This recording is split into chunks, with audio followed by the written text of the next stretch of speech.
Hello everyone and welcome to another video in the Python tutorial series. In this video, we will be installing Python on a Mac laptop. So the first thing you want to do is just go ahead and open python.org in your web browser. Then head over to Downloads and All Releases. Once here, scroll down until you see a list of all the Python versions released. And just click on 3.8.3 and download. After that, just scroll to the bottom of the page and you will see a list of all the versions for all the different operating systems. Since we're talking about Mac in this video, we will be downloading the Mac OS 64-bit installer. So just click on that and wait for it to download. Once it has downloaded, you want to go ahead and click the download button and just open it. This may take a few seconds or minutes.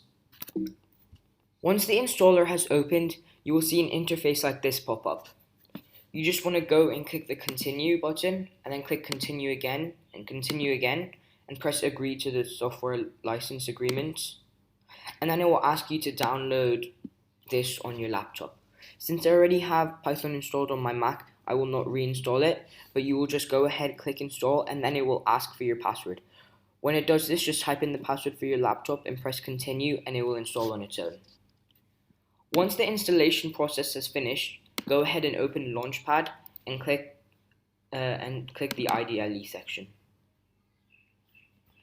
We have now entered the Python 3.8.3 shell or IDLE. From here, you can do various commands. One of the first commands you will learn in Python is the print statement, where you can print something into the terminal.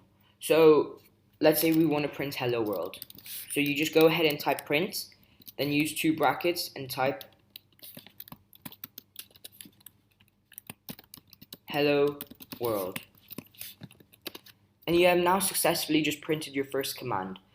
Thank you for watching. Please subscribe, like the video, and in the next video we will talk about data types and variables.